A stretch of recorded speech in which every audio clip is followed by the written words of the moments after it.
A routine call outside a quiet bank quickly turns into a tense standoff over rights, suspicion, and authority. What starts as simple questions soon reveals a deeper clash between a citizen who knows the law and officers trying to determine whether a crime even exists. Within minutes, the encounter becomes a powerful reminder of how knowledge can shift the balance in any police interaction. How's it going? We got a call from the bank about you out here recording it and taking pictures. They asked you what you were doing, and you said you were casing it. I said trying to figure out how to get into the bank. I said probably at the front door is my guess. So what are you doing over here? That's a little joke. Taking pictures and video of the bank. What do you do that for? Just like a hobby? Or? You know, I'll be honest with you. I'm not a huge fan of having conversations with police that aren't necessary on my part. Can I explain? Yeah. Sure. So it is necessary because they said you told them you were casing it, so they were obviously concerned. Didn't say so casing it. Us, right? So, but I didn't say I'm casing it. Okay. I made a joke about figuring out how to get in the bank, probably through the front doors. I said I'd imagine. The encounter begins calmly as officers approach a man recording outside a bank after receiving a call from staff who felt uneasy about his behavior. They explained that he allegedly joked about casing the bank, which raised concerns.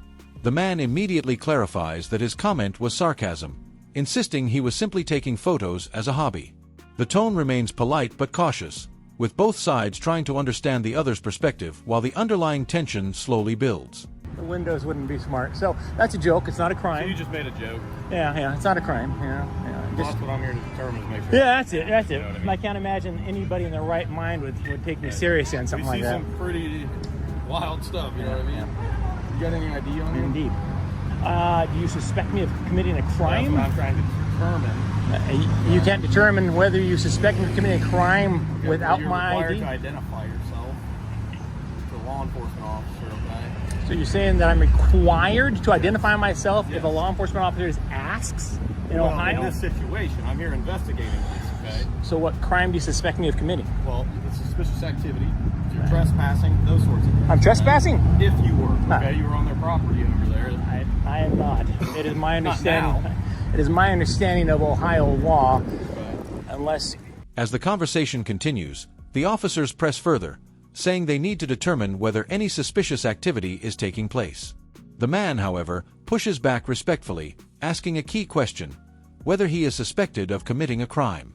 This moment shifts the dynamic, turning the exchange from casual questioning into a legal discussion about reasonable suspicion and the limits of police authority in public spaces. You have reasonable and articulable suspicion of a crime that I have either committed or about to commit or whatever. I mean, just me standing here taking pictures of a bank is not Well, your statements to them. They were cause.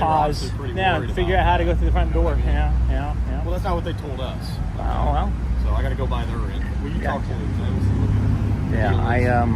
Yeah, I generally just don't unless I'm do this for a suspected. hobby, though? Like, That's it. And I really don't like to talk with the police. I get it. I'm not trying to And it's nothing against you personally. I mean, you seem like a nice guy. It's just that, with these guys, they make one little comment and they take it and they twist it into, well, he's. in today's world, Yeah. though, you just never know. Yeah. He just doesn't want to identify himself. Yeah, I'm just not a fan of identifying when I haven't committed a crime. So, all right. I love it. He said I had to identify myself. Is that not true? The discussion intensifies when the topic of identification comes up. One officer suggests that the man is required to identify himself, but he calmly challenges that claim, citing his understanding of the law. He explains that without reasonable suspicion of a crime, he is not obligated to provide ID. The back and forth highlights a clear clash between policy interpretation and constitutional awareness, with neither side raising their voice but both standing firm. All right, there you go. All right, so I do not have to identify myself. Hey, question for you. One second, I'm going to get something out of my bag. It's not a weapon. I have no weapons on me. I believe you. All right, so. I love the trains. Woo! Yeah. It's so damn noisy. Okay. Hold on. Once he's finished in there, we'll Yeah, get yeah, out of yeah. your hair, okay? Sure. What, Are you just like taking, I know there's a lot of old buildings down here. yeah, no, but okay, so I was going to grab my thing here. Okay. What's What's your name? Can I at least know your name so I know who I'm talking I to? can tell you. My name is actually Mike. I'm with KULT News.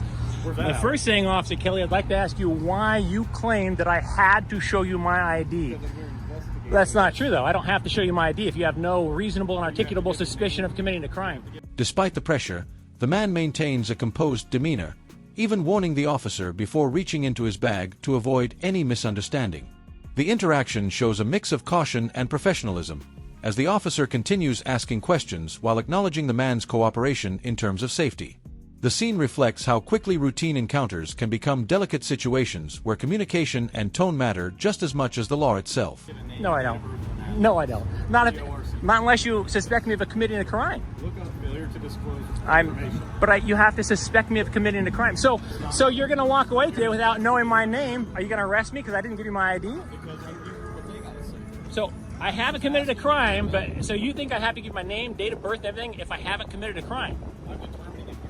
All right. So when you determine I've committed a crime, then you can ask for my ID. But until then, well, all right. Well, your sergeant there, I think told you that is how it works. So, are you under the impression as well, officer, that I have to give you my ID when I haven't committed a crime? So is that a misdemeanor or a felony? Suspicious activity.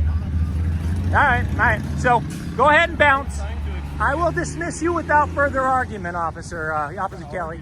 I know. I'm just saying. But here's where I'm at with it. Yeah. Eventually, the man reveals he is part of a news organization, which adds a new layer to the interaction. He questions why the officer insisted he had to show ID, pressing for clarity on the legal basis. The officer continues to mention suspicious activity, but the man counters by asking whether that alone constitutes a crime. This segment underscores the importance of precise language in law enforcement and how misunderstandings can escalate simple encounters. They say it was just odd, so I'm not pushing it, okay? If you don't want to tell me your name, don't, okay? Oh, you said I have to, though. So do I have to give you my ID or don't I'm I? not going to push it today because... So you're just a nice guy. Or you're full of shit and I don't have to give you my ID, and you said that hoping I wouldn't know my rights. Unfortunately for you, I do know my rights. That's not the case. Well, you're wrong. I don't have to give you my ID. That's exactly what you said. Investigating. I don't have to give you my ID when you're investigating. I have committed no crime. Here's what I encourage you to do. Okay? Just look up the ORC for failure. I'm well aware, just sir. letting you know. Sir, how much time did you spend in law school? You have a good day. Wait, 6 weeks of training in police force? More than that. All right. Well, not enough if you think I have to show you my ID. Have a good day. All right. You have a good day. Thanks for trying to violate my rights. You're unsuccessful today. As the conversation winds down, the officer decides not to push the issue further, signaling that the situation doesn't warrant escalation. The man points out the contradiction between being told he must identify himself and the fact that no enforcement action is taken. The tension softens slightly, but the exchange leaves an unmistakable impression of a citizen asserting his rights while officers reassess their position. Yeah, I have to show you my ID, yet I didn't. Yet I didn't show you my ID. Isn't that weird? You said I have to, but yet I didn't. Do you violate everybody's rights in this town? Did the police try to violate everybody's rights in this town, or is it just me? Yeah, go on. Bounce. I will dismiss you without further argument. I know. Knock yourself out, Chief. See ya. In the aftermath, the encounter stands as a textbook example of how knowledge of rights can shape an outcome. The man remains calm throughout, never becoming aggressive, while the officers ultimately walk away without further action. The moment serves as a quiet but powerful conclusion, showing that understanding the law, staying composed, and asking the right questions can completely change the direction of a police interaction.